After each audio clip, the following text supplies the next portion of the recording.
선포할 하나님의 말씀 사도행전 10장 30절에서 33절까지 말씀 보겠습니다.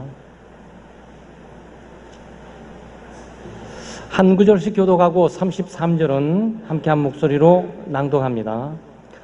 고넬료가 이르되 내가 나흘 전 이맘때까지 내 집에서 제 굿이 기도를 하는데 갑자기 한 사람이 빛난 옷을 입고 내 앞에 서서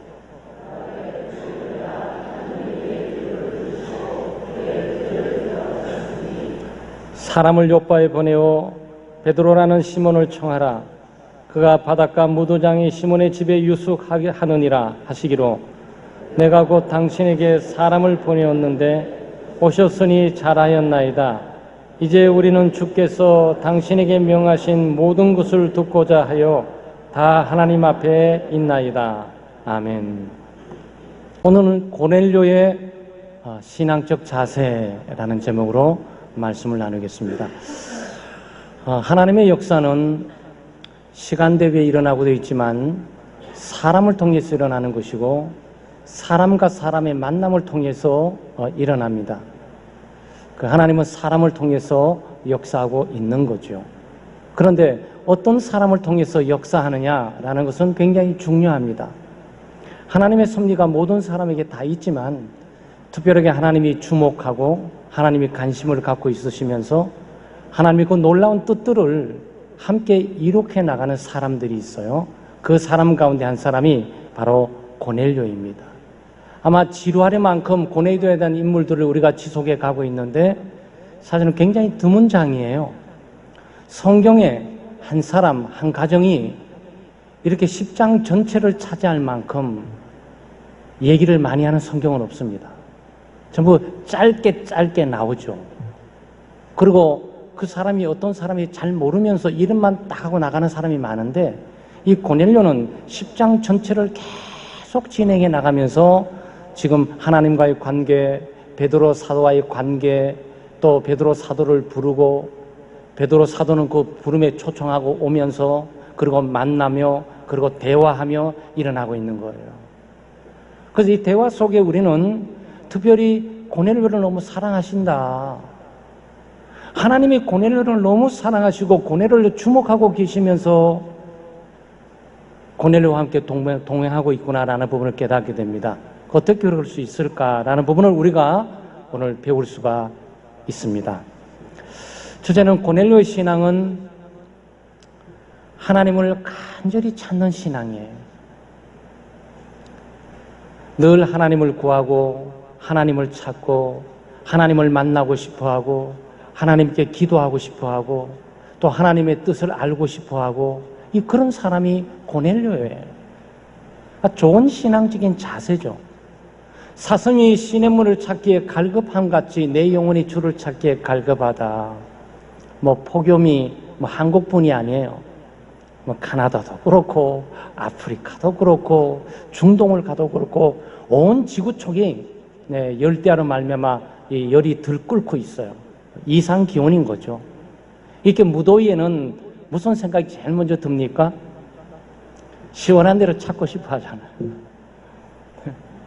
바람을 빨리 만나고 싶어 하고 시원한 곳을 찾고 싶어 하고 또 에어컨이 있는 자리를 먼저 가고 싶어 하고 그 자연스러운 건 아니겠어요? 더우니까 땀이 나니까 어디 시원한 데 없을까 안절부절하면서 말이죠.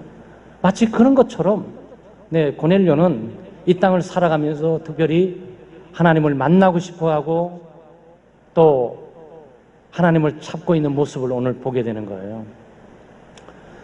고넬료의 초청에 능히 응해가지고 베드로 사도가 고넬료 집에 왔습니다. 그러니까 무슨 일로 나를 불렀냐?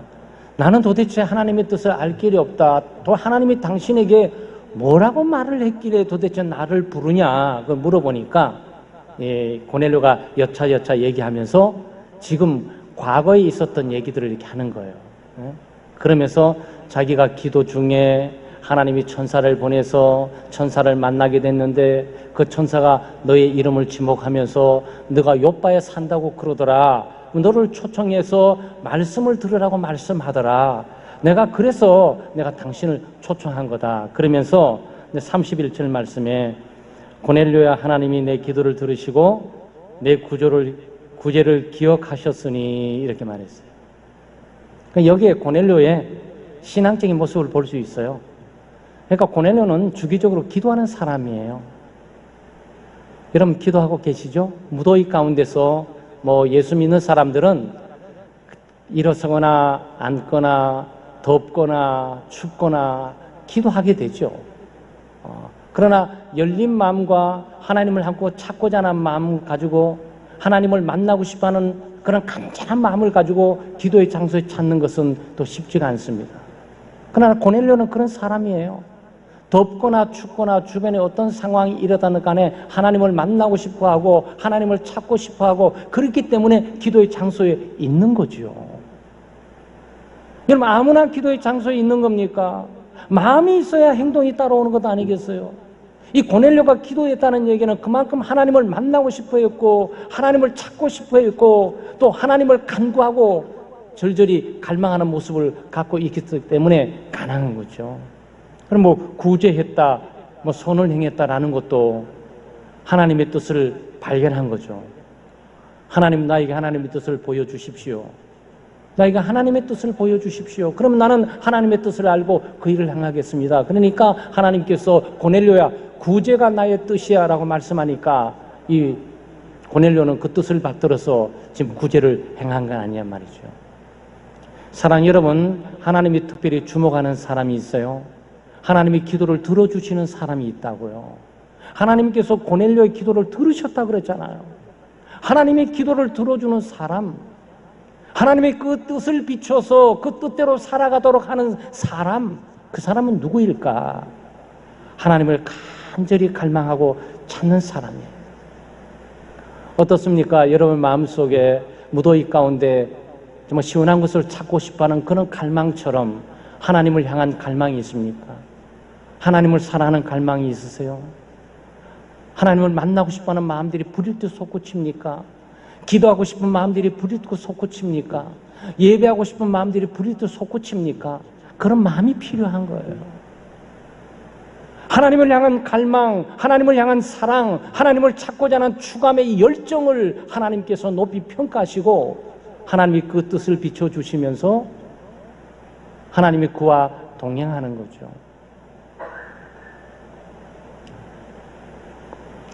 구원은 하나님의 은혜로 받습니다. 구원은 우리의 노력으로 받는 거 아니에요.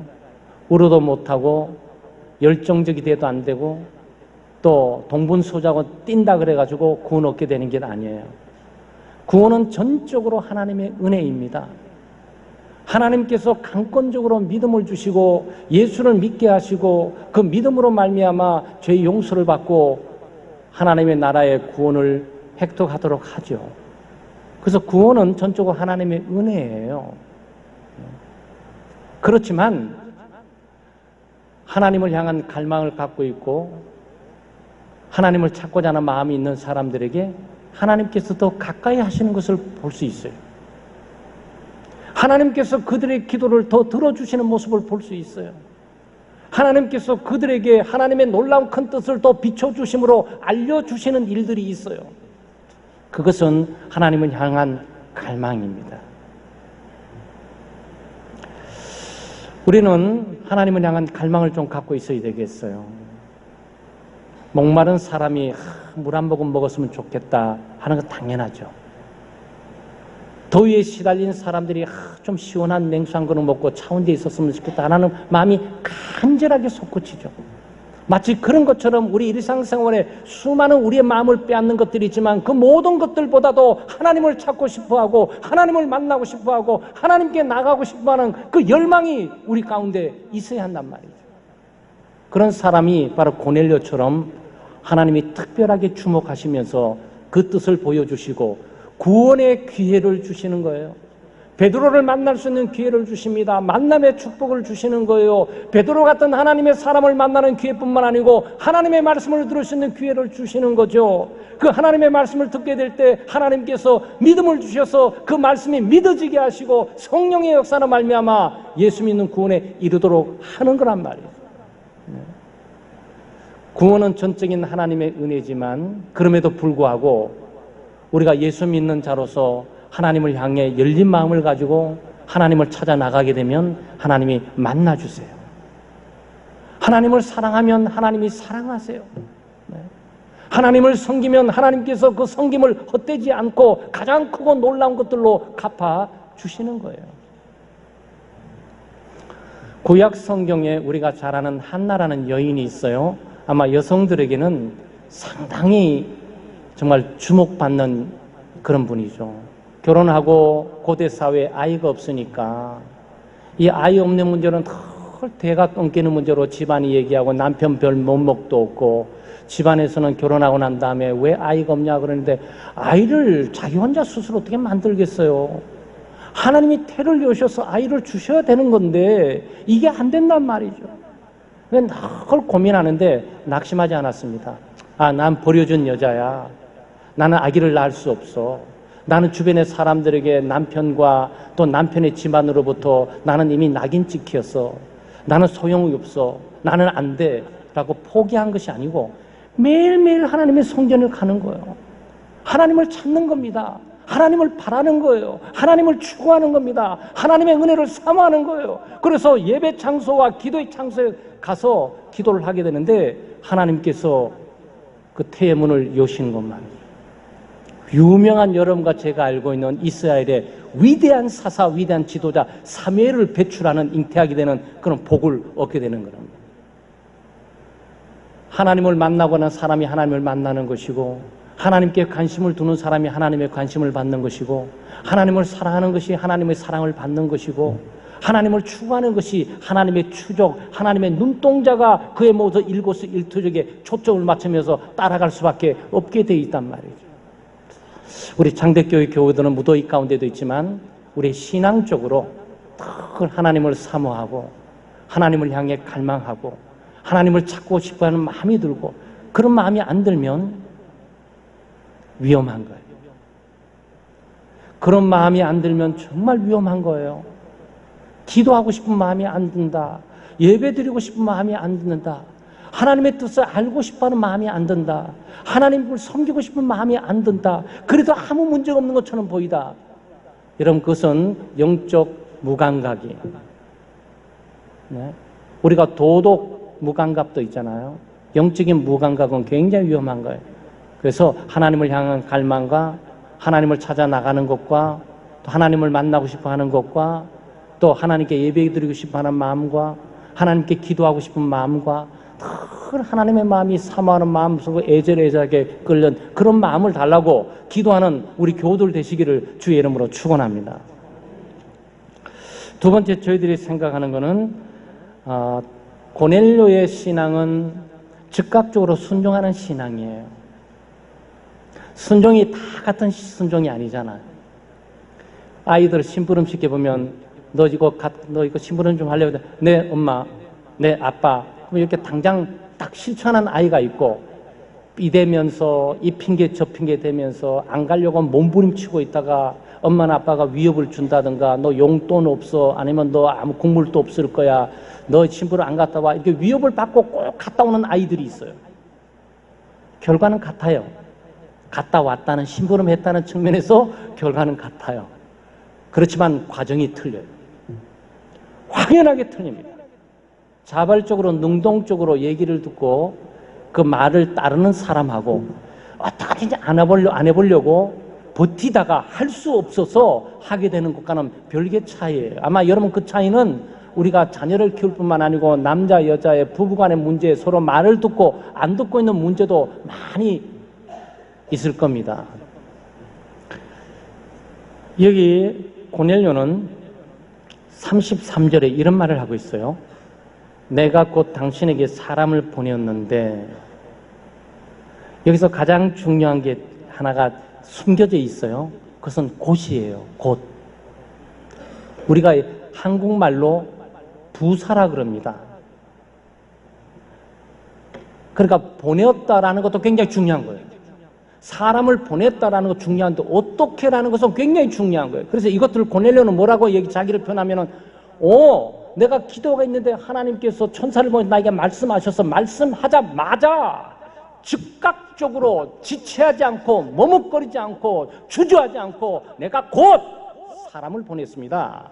지금 이 말을 하고 있는 거예요. 이 말을 지금 베드로에게 하고 있다고요. 즉 왜 이 말을 하고 있는 겁니까? 내가 주님의 말씀을 정확히 인지했을 뿐만 아니고 나는 주님의 말씀을 즉각적으로 순종하면서 당신에게 사람을 보낸 겁니다 라는 거죠. 그래서 즉각적인 순종은 굉장히 중요해요. 하나님 말씀 듣자마자 순종하는 거, 이것은 체인지 마인드, 마음을 바꿀 시간들을 주지 않는 거야.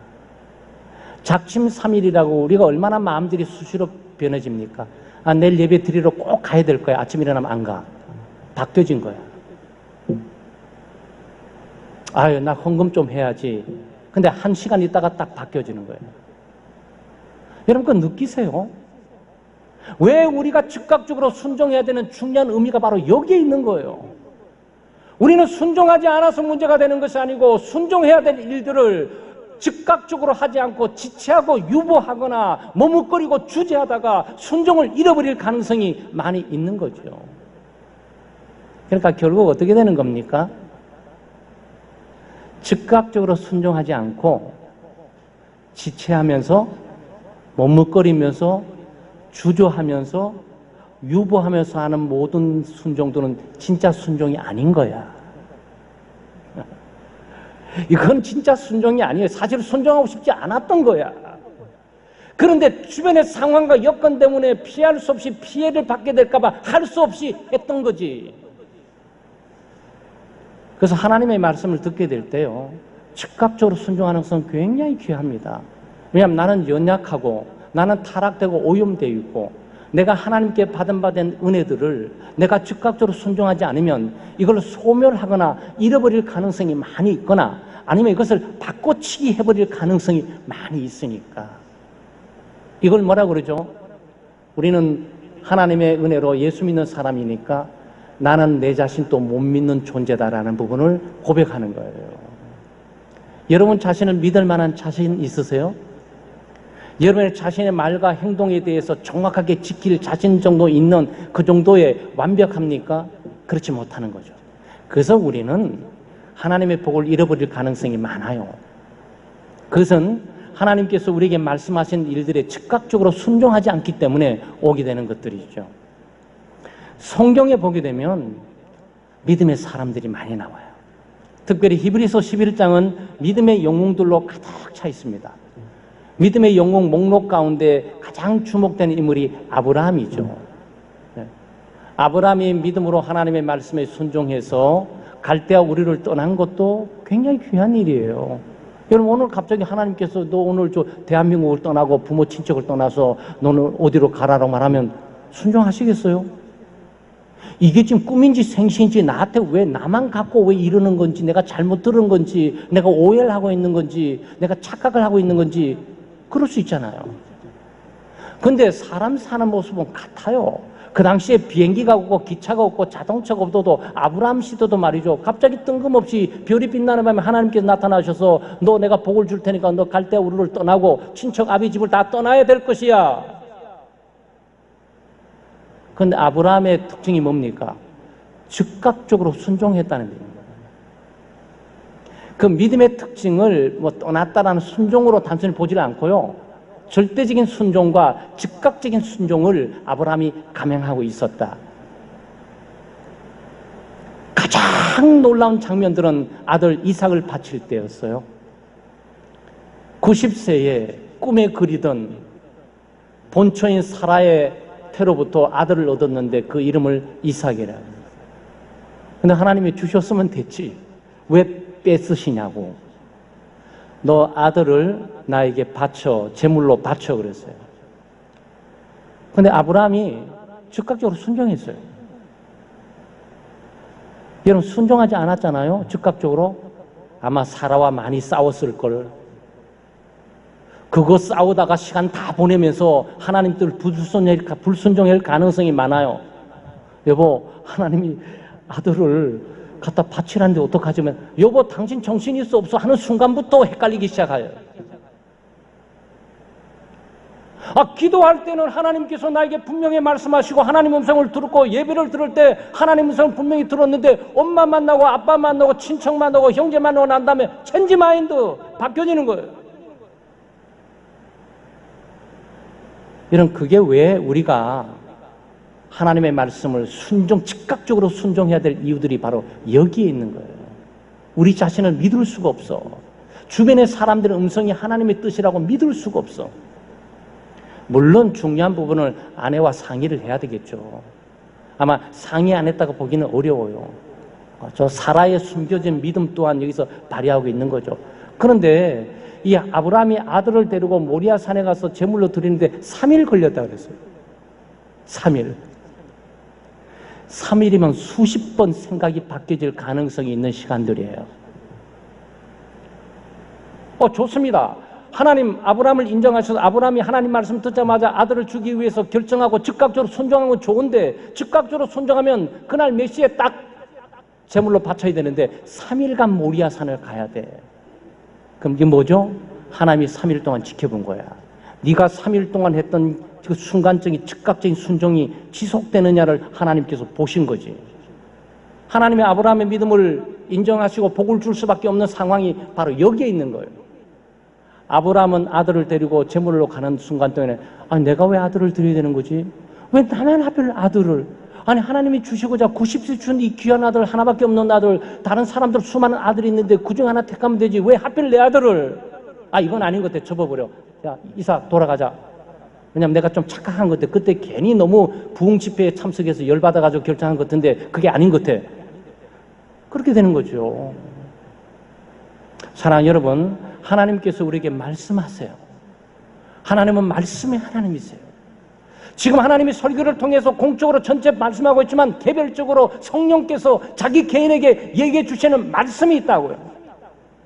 그 말씀을 마음에 간직하면서 즉각적으로 순종하는 그것이 바로 고넬료의 믿음이에요. 고넬료뿐만 아니고 베드로도 마찬가지죠. 듣자마자 왔잖아요. 종이 와가지고 무슨 일이냐 그러니까 영문도 모르게 그냥 가이사랴에 있는데 주인 고넬료라는 로마의 장교가 있는데 그냥 보냈는데 당신 모셔오라는데 그래? 그래서 보따리 싸들고 왔다고요. 여러분 즉각적인 순종은 성경에 많이 나타납니다.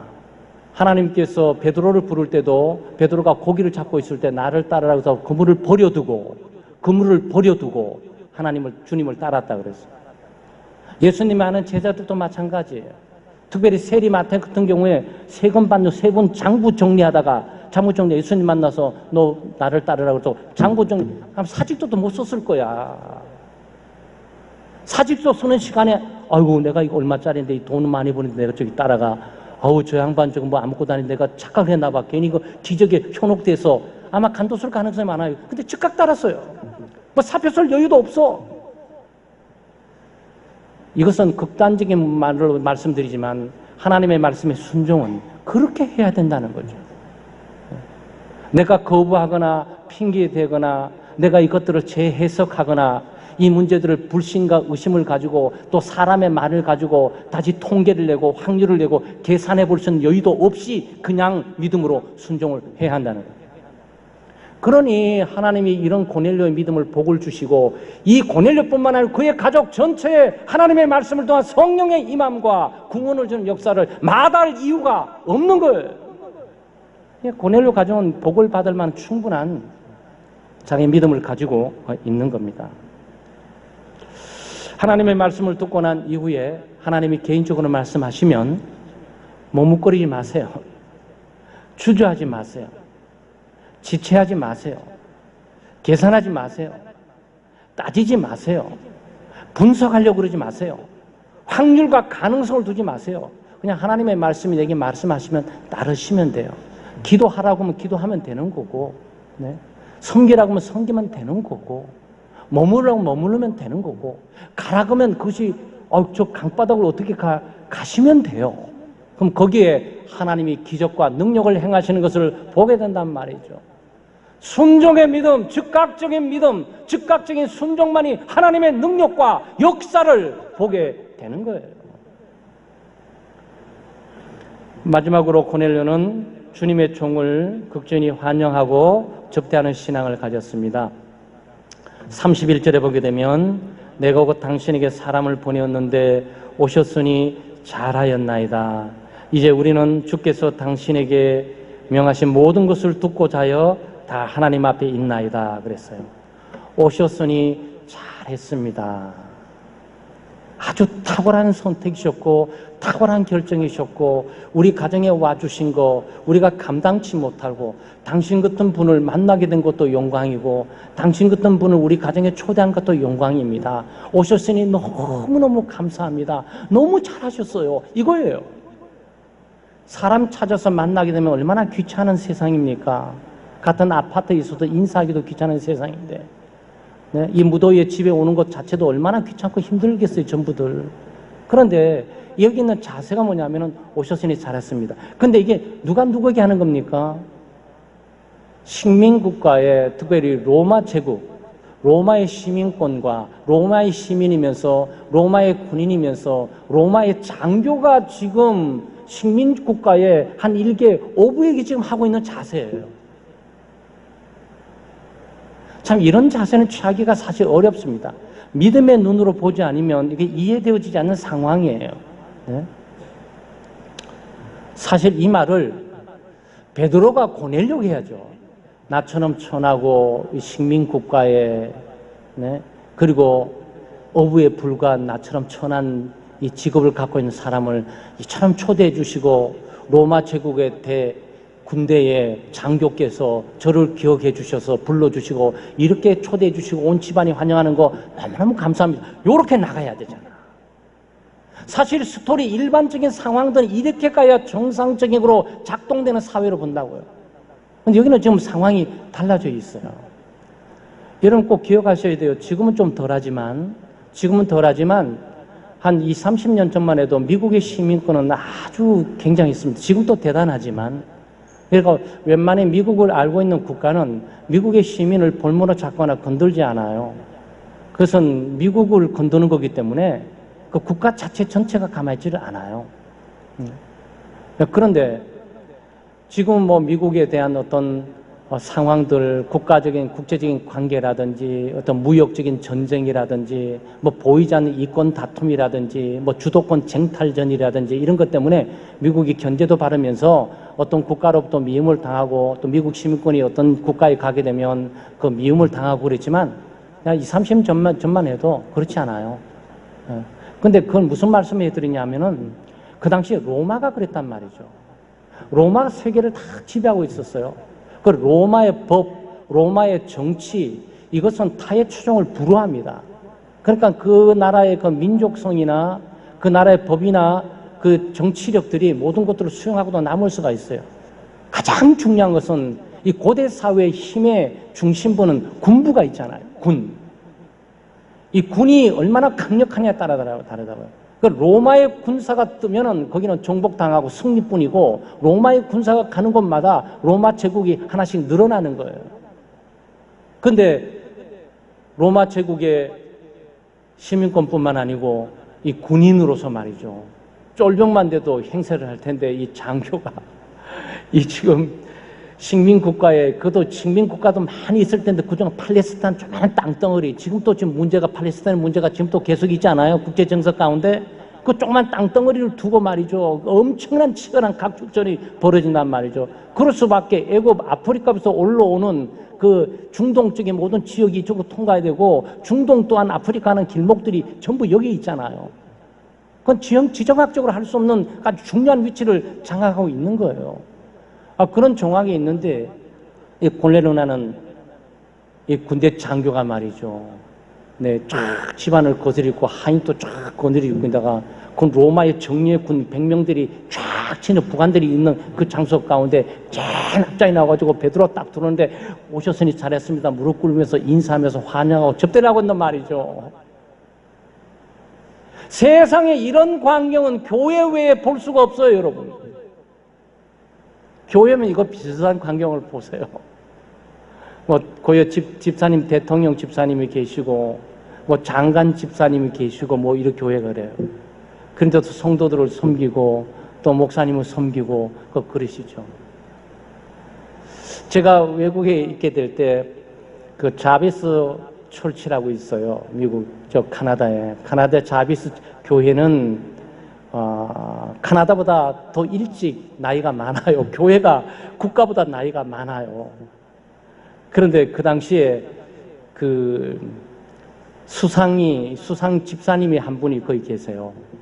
그러니까 그 국가적으로 보면은 카나다 전체를 통치하는 수장이 집사님이세요. 그리고 판사, 검사들이 98명 정도가 전부 진을 치고 있는 그 교회에 그 위세가 얼마나 대단하냐 말이죠. 그런데 교회에 오셔서는 늘 섬기고 봉사하고 여기는 섬기님의 장소니까 믿음의 눈을 보면서 정말 귀한 형제다, 귀한 하나님의 사람들이다, 귀한 일꾼이다 이렇게 본단 말이죠.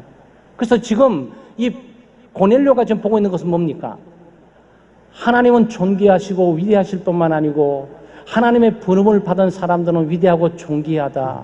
하나님으로부터 직분받고 봉사하고 하나님을 하는 사람들은 정말 귀하고 존귀하다라는 의식이 팽배한 가운데 신앙적인 자세를 갖고 있단 말이죠. 저는 우리 창대교회가 이런 자세가 있었으면 좋겠어요.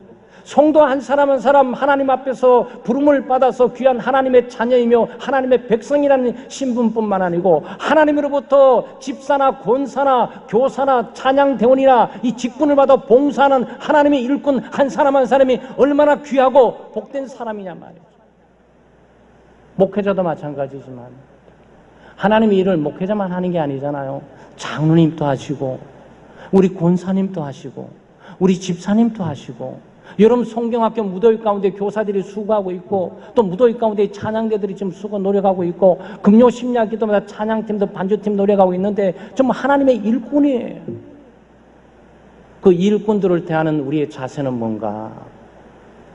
존경하고 귀하게 여기고 그들을 따뜻이 대접하고 하나님 보듯이 영접하는 그런 신앙적인 자세가 복받는 신앙적인 자세란 말이에요. 우리 지금은 없지만 우리 교회는 그런 분은 없어요. 근데 신앙생활 하다 보면 교회 직분을 너무 업신여기는 분들이 계세요. 아니 말로는 업신여기지 않는데 삶이 업신여기는 것이 그냥 드러나서 보여요. 그 무슨 말이시냐면은 그냥 학교 선생님이라든지 한 10년, 20년 전에 학교 선생님을 부모님들이 얼마나 찾아가려고 노력해요. 학교 선생님 한번 만나고 선생님도 자식 좀 부탁하고 말이죠. 선생님들에게 좀 선물도 좀 드리고 지금은 촌지 이런 것이 없지만 김영란 법에 의해서 그것도 좀 어려울 정도로 너무 메말라가는 정도인데 그럼에도 불구하고 당신은 그런 훈훈한 인정과 따스함이 있었고 그런 따스함을 빌미해가지고 이 불법들도 자행됐던 건 사실이에요. 그러면 학원 선생님들은 만나가지고 내 자식 하나 부탁한다는데 교회 선생님은 그냥 별거 아니야. 교회 선생님에게는 그냥 능력도 없고 실력도 없고 교회 선생은 그냥 어디 아무 자격 없는 사람이 거기 와 있는 것처럼 생각하고 살아갈 수도 있어요. 그거 엄청 안타깝더라고요. 이건 그렇지 않습니다. 교회 선생님은 굉장히 귀한 분들이에요. 존귀한 분들이에요. 저희들이 요즘 대한예수교 장로회 저희들이 순장이지만 대한예수교 장로회 고신측하고 우리가 교제를 갔는데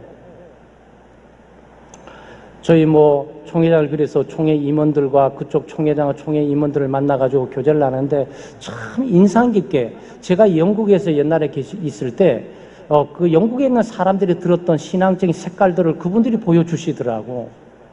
참 그래서 인상 깊게 참 교제를 했어요. 그냥 우리가 우리 총회장님 오셨다, 우리 석임 목사님 오셨다 이렇게 말하지는 않고 저희들을 소개하길래 이 총회장하고 저기 총회장, 부총회장, 서기, 총무 쫙 11명이 쭉 있는데 정말 귀한 분이 오셨다고, 정말 서울에서 귀한 분들이 여기 내려오셨다고 이렇게 소개하더라고요. 고넬료의 믿음의 관점을 그들이 우리에게 표현해 주었어요. 제가 보는 신앙적인 관점이 그래요. 그래서 이 고신이 한국 교회의 지도력을 발휘하면서 영성들을 주도해 나가는 것은 우연이 아니다. 이 총회장뿐만 아니라 임원들이 갖고 있는 사고방식과 의식이 인간적이고 인본적인 사고방식 찾아볼 길이 없어요. 역시 순수 신앙, 신사참배를 거역하면서 신사참배를 거역하다가 옥살이를 했던 믿음의 후예들답다라고 한눈에 읽을 수 있었어요. 그 우리를 소개하는 그 순간, 최소한 저는 우리가 귀하게 대하는 거죠. 찬양대원이 귀한 분들이다. 우리의 교사는 정말 귀한 분들이다. 네? 우리의 집사님들은 정말 귀한 분들이다.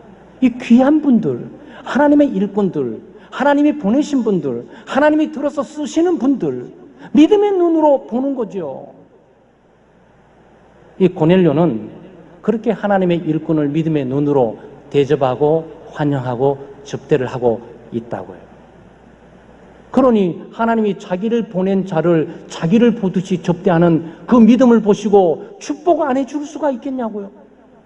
주목 안 할 수가 있냔 말이죠. 네? 그의 기도를 듣지 않을 수가 있겠습니까? 바로 우리의 신앙이 이 고넬료와 같은 이런 신앙이 되어야 되겠죠. 사랑하는 성도 여러분, 하나님을 간절히 찾는 신앙, 하나님의 말씀을 듣고 머뭇거리고 주저하고 지체하면서 재보고 확률을 따지고 그러지 말고 즉각적으로 그 말씀을 믿음으로 순종하는 그런 신앙생활. 그리고 우리 모두가 하나님의 백성이고 하나님의 자녀니까 귀한 분으로 여기면서 뭐 인간적으로 말이죠. 키가 크니 작니 뭐 집안이 어쩌니 이거 말하시면 안 돼. 교회에서는 어떤 사람이 그 제가 목회하면서 우리 창대교회에 있으면 제가 직업을 안 물어봐요. 출신을 안 물어봅니다. 우리에게 출신 성분이 뭐가 중요합니까? 예수 믿고 구원 얻고 하나님의 백성이며 하나님의 자녀이며 한 형제 자매인 것으로 만족하는 것이지 그 사람의 세상적인 신분과 지위가 우리에게 무슨 의미가 있냔 말이죠. 그냥 자기가 하나님으로부터 받은 축복인 줄 알고 그것들 하나님을 위해서 사용하면 되는 거지. 우리는 편견과 선임 없이 우리 모두는 성도로서 귀한 분들이다. 하나님의 자녀들이다. 특별히 하나님의 일을 하고 있는 교사나 찬양대원들, 집사나 권사님이나 이런 직분자들 여러분 귀히 여기셔야 돼요. 그 믿음의 눈으로 보는 거죠. 바로 그럴 때 하나님께서 주목하 참 귀한 믿음이다. 하나님이 주목하면서 하나님께서 고넬료에게 그 가정의 모든 가족들 고넬료뿐만 아니고 그 가족 전체를 모아놓고 성령이 임했다 그랬어요. 우리가 후원 보겠지만 성령이 그 가족 전체에게 임할 뿐만 아니고 믿음의 충만함과 구원의 충만함이 임하도록 역사를 했어요. 참 부러운 가족이지. 세상에 이방인이 이렇게 수제자 베드로의 위치가 어떤 정도 되는 줄 아세요? 지금은 교황의 중조 할아버지격이에요. 지금 세상에 말이죠. 교황이 딱 뜨게 되게 되면 모든 국가를 전부 국가의 수장들이 나와서 맞이를 해야 되잖아요. 근데 그 위에 할아버지 격이 베드로라니까요. 그러니까 사실은 고넬료는 부지중 인간적으로 보지 않고 부지중에 베드로를 모신 것이 교황 할아버지 이상 되는 사람을 모셨다고 생각하시면 돼요. 그게 믿음으로 가능해진 거라고. 만 인간적으로 봤더라면 이 고넬료는 그런 축복을 얻지 못했을 거예요. 그래서 우리는 믿음으로 사는 거예요. 사랑하는 여러분, 하나님을 간절히 찾고 하나님의 말씀에 즉각적으로 순종하고 하나님의 사람들을 귀히 여기며 접대하고 또 환영하는 그런 믿음으로 살아가면서 고넬료와 그 가정이 하나님의 큰 복을 누린 것처럼 구원의 복뿐만 아니고 하나님의 은혜의 복을 누리는 우리 교우들 되시기를 주의 이름으로 축원합니다. 하나님 아버지 감사합니다. 하나님의 크신 은혜와 사랑으로 이렇게 무더위, 폭염, 또 열대야 가운데 저희들이 살아가고 있습니다. 우리가 더우면 더울수록 차갑고 선선한 곳을 찾듯이 이 세상이 메마르고 차갑고 육신적이고 인본적이 되어 갈수록 우리가 하나님을 찾아갈 수 있도록 저희들을 도우시고 인도해 주시옵소서. 하나님의 말씀을 소홀히 여기지 않고 말씀을 한 귀로 듣고 한 귀로 흐르지 않고 하나님의 말씀을 듣고 유보하면서 지체하고 머뭇거리면서 주저하지 않고 즉각적으로 순종해 믿음으로 살아가는 저희들을 될 수 있도록 도와주시옵소서. 하나님의 사람을 인간적인 눈으로 보지 않고 신앙의 눈으로 보면서 하나님의 일꾼으로 고귀한 자로 존귀한 자로 또 그들을 따뜻하게 영접하고 대접함으로써 고넬료처럼 축복의 자신뿐만 아니고 가족이 되듯이 바로 가정의 이런 축복과 은혜를 받는 구원을 받는 그것을 경험하는 그런 우리 창대교회 교우들 각 개인과 가정이 될 수 있도록 은혜 내려 주시옵소서. 감사드리며 예수님의 이름으로 기도드리옵나이다. 아멘.